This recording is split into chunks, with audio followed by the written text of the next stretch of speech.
Today is May 29th, 2025. The skies above Gaza are not filled with kites flown by laughing children. Instead, these skies have become a canvas of sorrow, streaked with smoke and illuminated by explosions. The sounds are of drones, of distant shelling, and of a silence that speaks volumes about the fear that has gripped every heart, especially the smallest ones. What was once a vibrant, bustling place, full of life and dreams, now often resembles a landscape of despair. The buildings once homes, schools and hospitals stand as hollowed-out shells. They are stark reminders of the lives that have been shattered within their walls. Roads that once carried families to markets or to visit loved ones are now cratered and blocked, making escape or the search for safety an almost impossible journey. The air itself feels heavy, thick with dust and the unspoken grief of a population trapped. For the children of Gaza, this is the only world many of them have ever known. Their playgrounds are rubble, their lullabies are the sounds of conflict. Their childhoods are being stolen before their very eyes, day by agonizing day. The children of Gaza deserve more than this. They deserve a sky full of stars, not scars. The numbers emerging from Gaza are not mere statistics. They are stories, they are lives, they are futures extinguished or forever altered.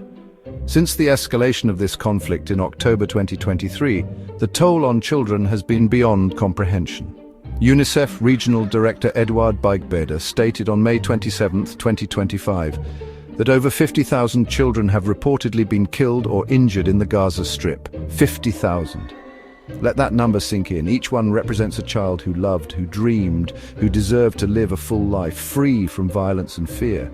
These are not just casualties of war, they are the very essence of innocence lost.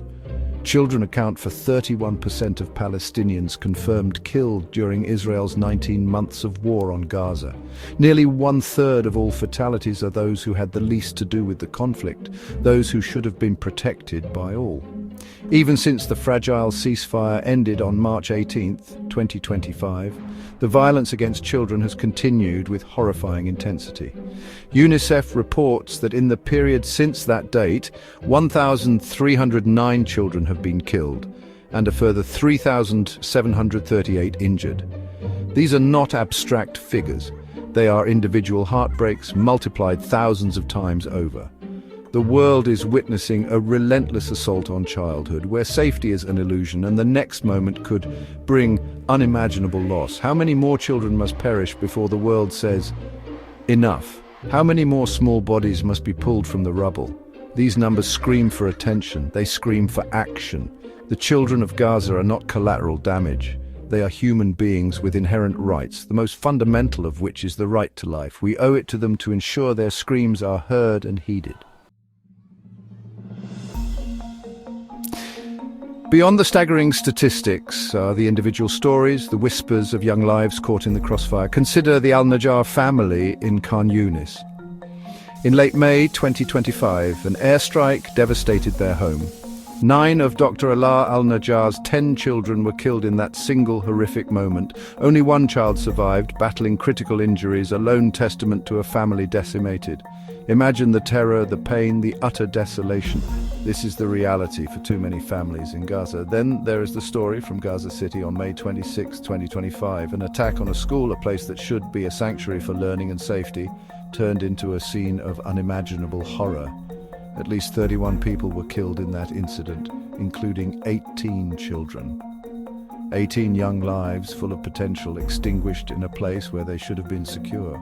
These are not isolated incidents. They are part of a pattern of suffering that has become tragically commonplace. Each story is a fresh wound on the heart of humanity. These children are not anonymous victims. They have names, faces, and dreams. They loved to play, to learn, to laugh. They had favorite foods, favorite games, and people they loved dearly. Their stories serve as a powerful reminder of why we must work tirelessly to protect every child, everywhere, from the ravages of war. The suffering of Gaza's children extends far beyond the immediate threat of bombs and bullets. A silent siege, a blockade in place since March 2, 2025, has choked off access to the most basic necessities of life: food, clean water, and medical supplies. This has led to a humanitarian crisis of catastrophic proportions, with children bearing the heaviest burden.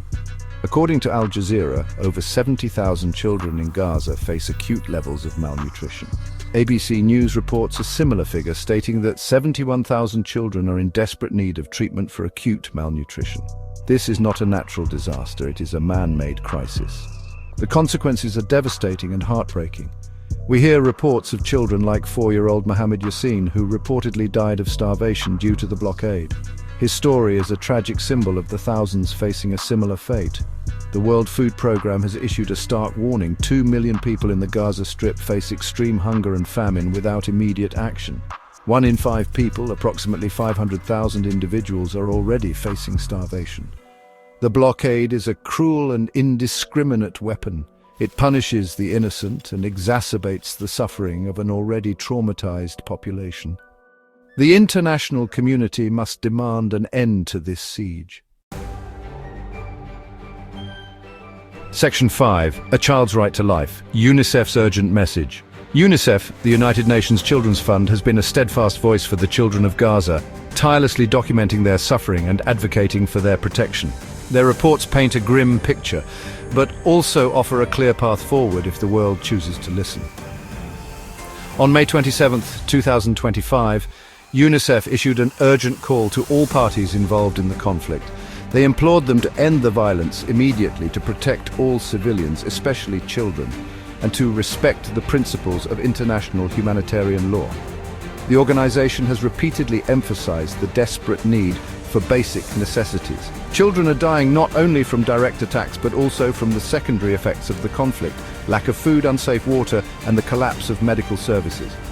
UNICEF's call for immediate, unhindered humanitarian aid access is critical. They stress the urgent need for food, water, medicine, and, above all, a ceasefire. The children cannot wait. Their lives hang in the balance with each passing day. Section 6. When hospitals become battlegrounds, the fight for every breath. The healthcare system in Gaza, already strained before the latest escalation, is now on the brink of total collapse, if not already there. Hospitals and clinics, which should be sanctuaries of healing, have become targets or are overwhelmed by the sheer volume of casualties. Dr. Feroz Sidwar from Doctors Without Borders has warned of this dire situation, where medical professionals are forced to make impossible choices with dwindling supplies and in constant danger. Imagine doctors and nurses working tirelessly, surrounded by chaos and destruction, trying to save lives while their own are at risk. This is the daily reality for healthcare workers in Gaza. Overcrowded clinics and hospitals are struggling to cope with the influx of malnourished and injured children. There are not enough beds, not enough medicine, not enough equipment. Children arrive with horrific injuries from bombings, shrapnel wounds and burns. Others arrive weak and emaciated from severe acute malnutrition. Medical staff, themselves exhausted and traumatized, do their utmost to provide care, but they are fighting a losing battle against a tide of suffering. The sanctity of healthcare facilities must be respected under international law. Section 7. The world's conscience aid under fire.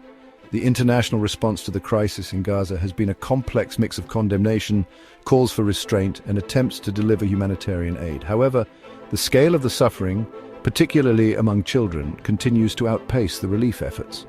Aid agencies have repeatedly warned that thousands of children are at risk of death from starvation and disease if sufficient help does not reach them immediately. The challenge is not just the quantity of aid, but the ability to deliver it safely and effectively to those most in need, especially in a context of ongoing conflict and severe access restrictions imposed by the blockade.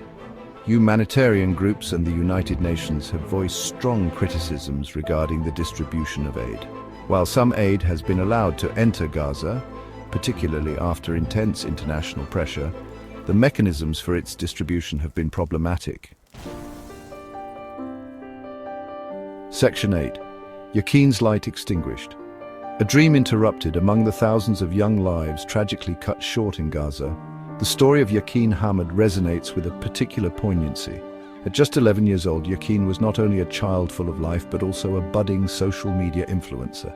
Through her posts, she offered the world a glimpse into the daily realities, the hopes, and the fears of children living under occupation and conflict. She used her small voice to share her world, perhaps hoping to build bridges of understanding or simply to express the vibrant spirit that conflict could not entirely dim. Her light, however, was cruelly extinguished by an airstrike. Yakin's death is a stark reminder that behind every statistic is a unique individual, a child with dreams, talents, and a future that deserve to be realized. Section 9, Our Shared Duty, a call to protect the innocent. The relentless suffering of Gaza's children, as we have seen on this day, May 29, 2025, is a profound test of our shared humanity. We have witnessed the devastating statistics, heard the personal stories of unimaginable loss, and understood the dire humanitarian crisis fueled by conflict and blockade. We cannot stand idly by while an entire generation is traumatized, starved, injured, and killed. The children of Gaza are not asking for miracles, they are asking for their fundamental human rights, the right to life, to safety, to food, to healthcare, and to a future. It is our collective moral duty to answer their silent and sometimes screaming pleas. Therefore, I urge every single person reading this, every government, every international body to take immediate and decisive action. First, we must demand an immediate and lasting ceasefire. The bombs must stop falling, and the guns must fall silent to allow humanitarian aid to reach those in desperate need and to give peace a chance to take root. There can be no meaningful relief, no rebuilding of lives under the constant threat of violence.